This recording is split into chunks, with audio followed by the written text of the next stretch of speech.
Okay, here is my plan for PoE2 upcoming early access.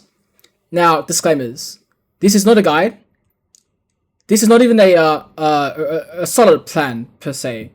This is my few hours of theory crafting as the direction I want to go forwards in for the early access release. Now, that being said, I want to make a build that is a little bit more, quote, off meta, right?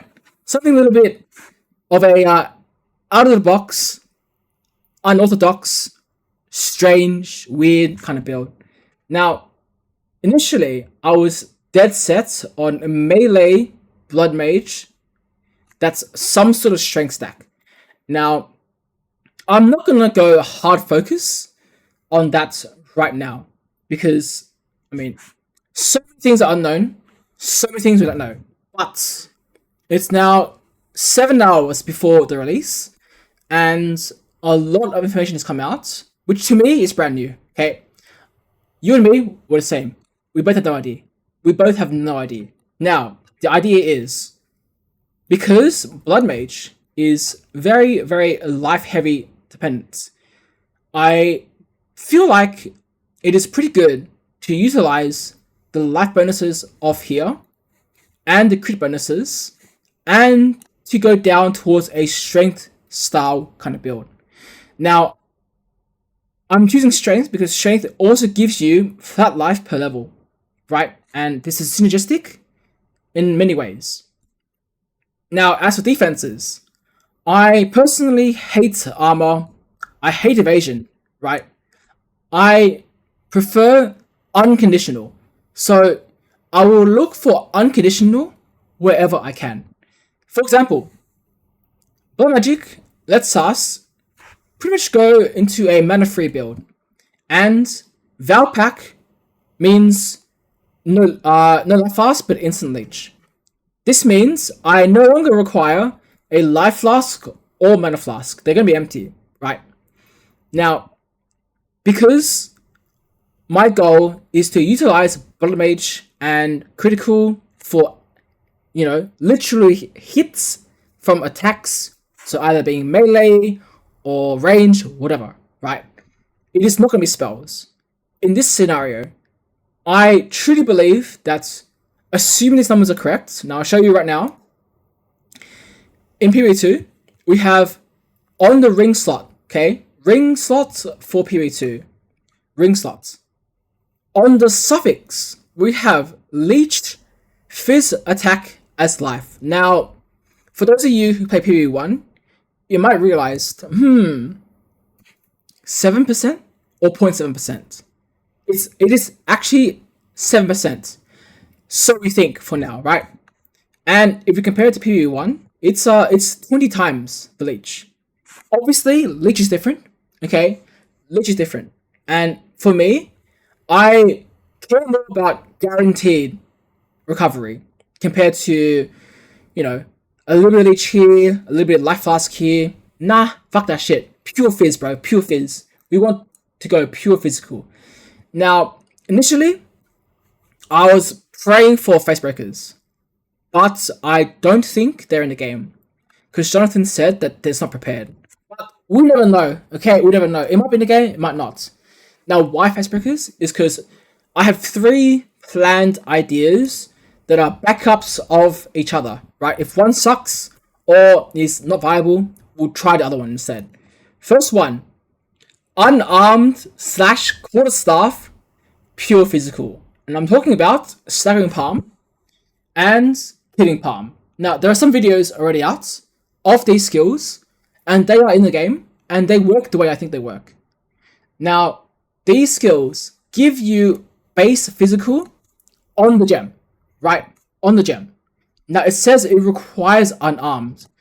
Jonathan said that unarmed isn't ready, but I've seen the skill in PoE2 already, so I don't know how that works. Okay, regardless, these 2 skills, I believe we can make them work together only like 2-button build, right? Maybe, maybe not. I don't know. I'm not a beta. Sorry, I'm not a beta. I am not a beta. I am just like you. I have no idea. We'll see how it goes, right?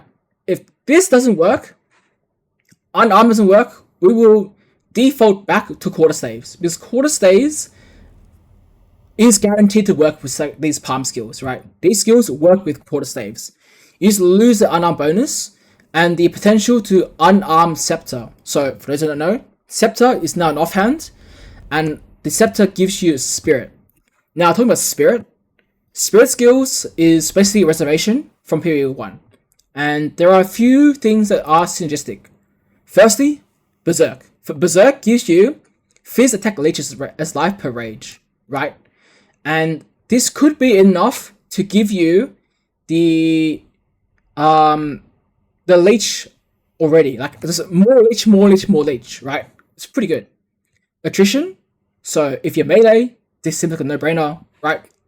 Seems good to me. Charge Infusion. Now, because these two skills gives you power charges, right? This one here gives you power charge. It is potentially a good idea to have Charge Infusion to give you more crit chance, right? We are blood mage with life scaling that has crit damage, so crit chance naturally should be good. I don't know. Blink. Now, one of the gripes that I had going into period 2 is that I don't feel like I'm going to like a dodge roll. Dodge roll to me feels very non-Exile like kind of thing, right? It's very different kind of game. So I have already decided that I will take Unwavering Stance, right? I've also invested into stun, based on, super stun resistance based on Unwavering Stance. So no rolling from me, not rolling. And instead, we'll go for Blink. Now, Blink,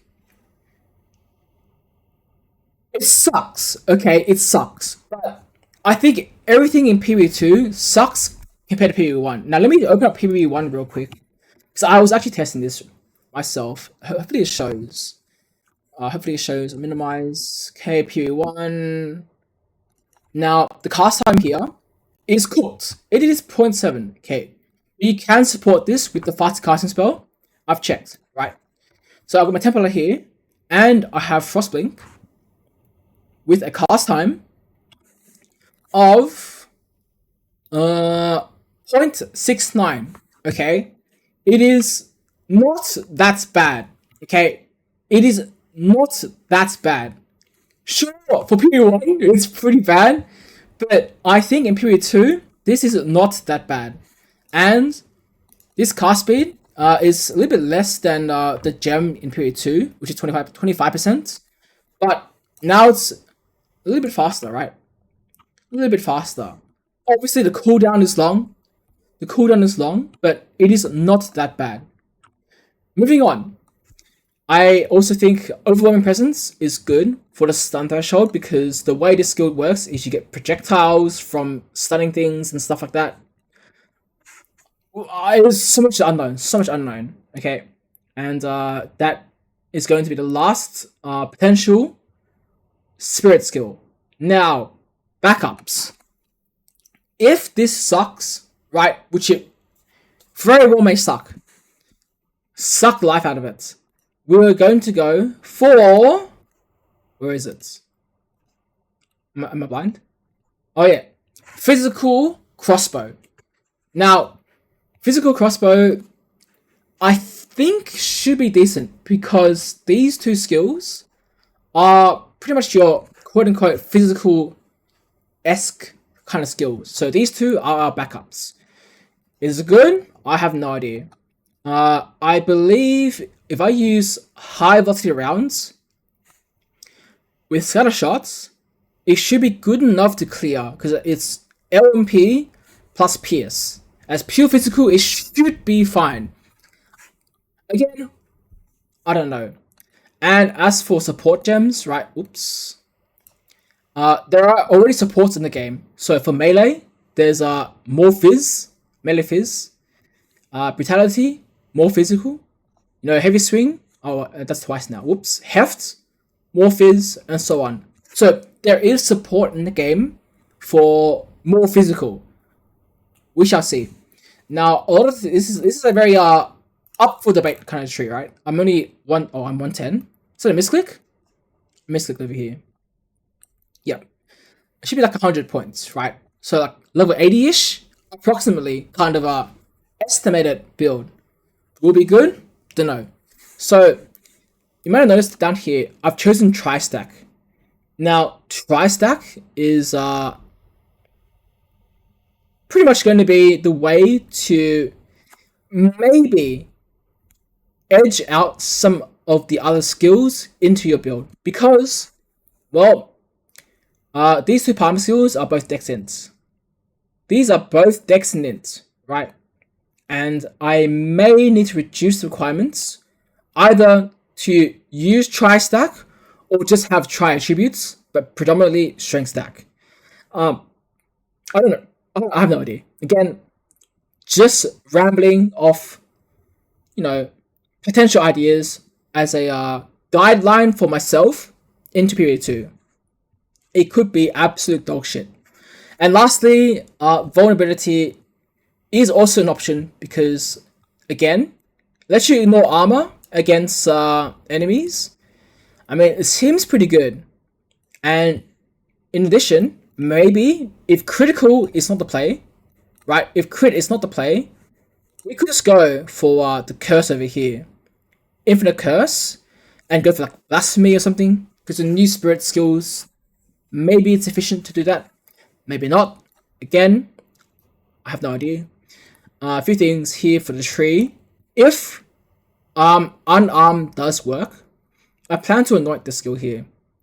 So if I can anoint Wave the Wind, this means I can go left side tree, left bottom tree, and then anoint the most important skill, the passive node for unarmed. So zoom in over here, Wave the Wind, right?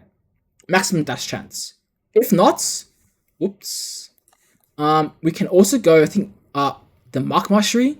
I feel like this has a lot of potential for bossing. Because if bosses can't crit you, it's huge. And then lastly, we're also very close to reload speed for crossbows, sorry. So crossbows is also potential, right? Potential. Again, most of this stuff is pretty generic, just strength stuff and leech. So leech soul doesn't matter. It's foul packed. It's meta crit and so on. Just oh right. The crit thing. I don't know where it is.